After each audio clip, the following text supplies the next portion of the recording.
What have you learned about your group so far? Hard-working group. That's a thing that stands out. A bunch of guys that come to work every day that are committed to what we're trying to do. They're pretty good about taking things from meeting room to the field and executing it so far? So far, been pleased with the way they've been able to transition. Terminology is big for them. It's a new language. So just being able to teach them the language and be able to speak it, they're starting to get it. Early impressions of Trayvon Walker? Excited about him, really excited. Saw the size, the work ethic is there, and he has tools to work with, so excited about it. How about Devin Lloyd? Same thing. You watch the film and you see the playmaking ability, but then you see him in person. We saw him when we brought him in for the visit, and we saw him on draft day. It's just how long he is, and that length is going to be to his advantage big time. Mike, how involved were you in the evaluation of both those two guys and then moving up for Devin in the first round? I think we did it as a group. Coaching staff, scouting department, Trent and Doug been the leads, but we had a bunch of input and a bunch of film watching together, and we're pleased with our two guys. Were you, when that number 27 rolled around, were you the one, perhaps? Were you one of the ones that was like, yeah, let's go get Devin Lloyd in particular? I think that's the way the organization is trying to be. If you see something and you know it can help you, we'll jump up and do what we need to do to get it. And we're able to do it, and we're pleased. What do you want the personality of this defense to be? We'll find out. We'll find out. But what we talk about as coaches is being tough, hard-nosed, smart football players that love to go out there and play the game.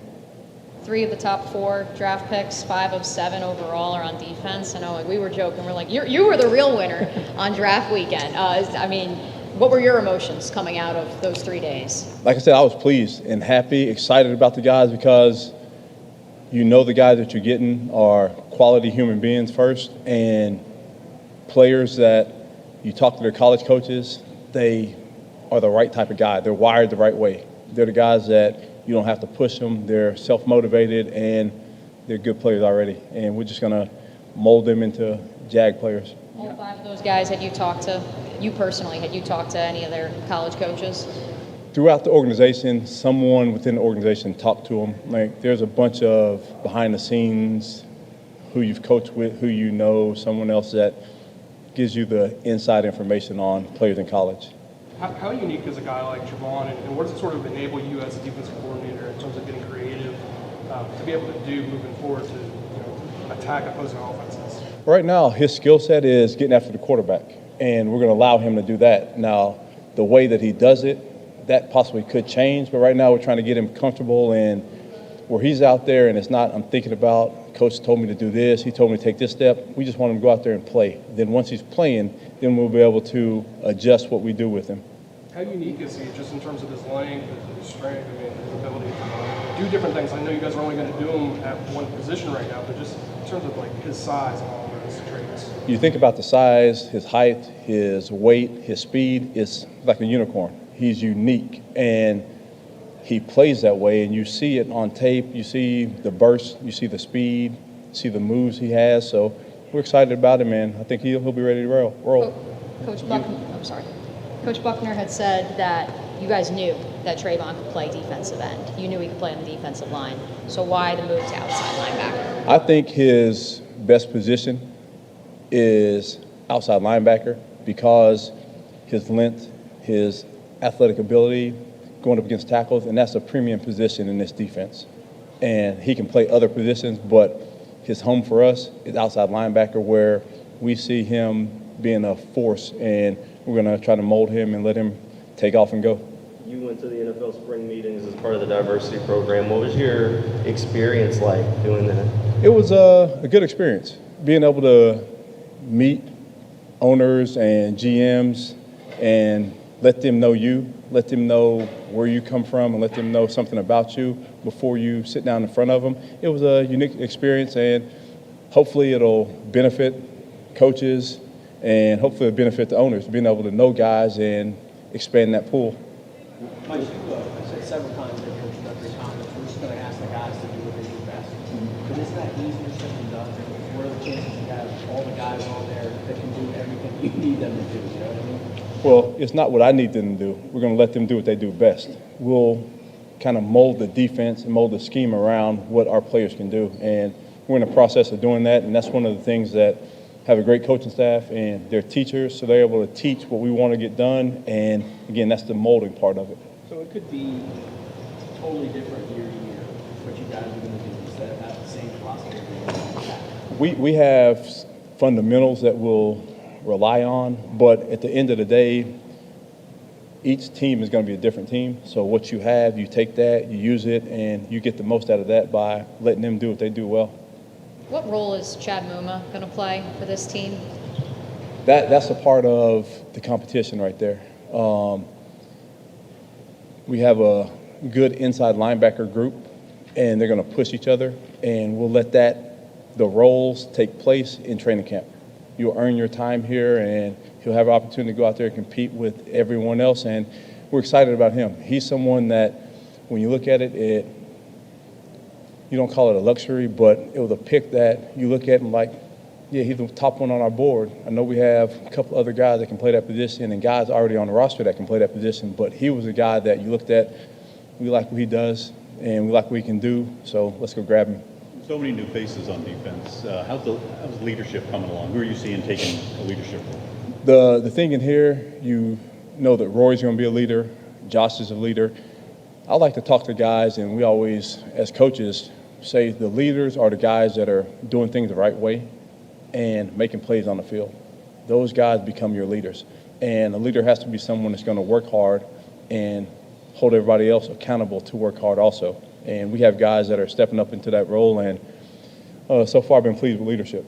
When do you allow yourself to get creative with all these new defensive pieces? I mean, I know you want them to get the fundamentals and the base defense down. At what point do you, and how creative can you be with them moving forward? We've thrown a lot at the players now, and everything's new to them. So they'll grasp a little bit, then we'll take another step and add another wrinkle to it. But as we get going into the season, we'll self-scout ourselves and understand what any tendencies we have and change it there and just enable them to be able to play faster without changing the whole system. But when you have guys with that kind of athleticism from Lloyd and Walker, you have to kind of maybe think outside the box of what these guys might be able to do that other guys that position can't do. No, you're going to get them and use their talents for what they were here for. You have certain guys that are here to affect the quarterback, and we'll let them affect the quarterback. Other guys maybe in coverage, so we'll be able to mold the team together and get what we need to out of it. What has been your impression of Andre Cisco so far? Smart. One thing about it, coaching-wise, you put stuff in and he gets it quickly.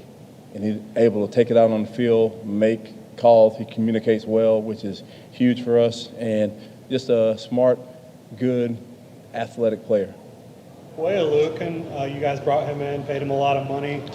Boye Alukin, okay. You went against him twice a year for a couple of years, him playing with Atlanta. Did that have any impact on how you viewed him, and what have you seen from him since he's been here? Well, with the free agents, we got here and looked at our roster and then looked at the free agents. And if you do play someone or you don't know the name and you're on the opposite sideline, you kind of have a view of what they do for the opposing team. And I knew he was a very good player. Then when you watch the film and you see the plays he makes, and that just solidifies it. And then when you bring him in and start to talk to him, understand that he's a very intelligent guy, the leader, a hard worker, a guy that you would like to stand in front of your huddle and have the guys look to as a leader. Yeah. The green dot was an issue here last year. Is that a low account? Is he gonna? And do you have a couple of guys ready for that responsibility? The green dot really, it goes game by game, but majority of the time, if everything is working well, you'd like to have a linebacker that's a 3-down linebacker stay on the field with the green dot so we can communicate to everybody. We'll have different packages, but he's a candidate to be a green dot guy. What do you think of Josh Allen now that you see him on the football field? I mean, his best season sack-wise was his rookie year. Do you see big things for him as like a young pass rusher that's developing? The first thing I think about Josh is leadership. When I got here, I was trying to just watch the film and try to get a feel from the building what roles guys had. And when you talk to Josh and see Josh out there working, he's a guy that is going to be a leader for us not because he's been here a long time, but because he's a guy that works hard, has the talent, has shown the talent, and you see he's ready to win, he's ready to improve, and he works hard every day. Now that you're installing the defense, and I think one of the things Josh mentioned when I talked to him, that you're wanting them to understand why you're calling certain things in certain situations. How important is that for the guys to understand why you're putting a call in place? I think, like we talked about, the coaching staff, we're all teachers, and you can find an answer to a problem, but then if you know the equation to get to the answer, it makes it that much more, so you can apply it to different things now. Same thing with football. We're able to teach the guys what we want them to know, let them understand the why and the how, and now anything offensive throws out, you have your formula to do your job. I know Darius has been not a full participant, neither is Shaq, but when it comes to those three defensive back positions at the corner position, the nickel, the two outside guys, where do you see that competition as it stands today?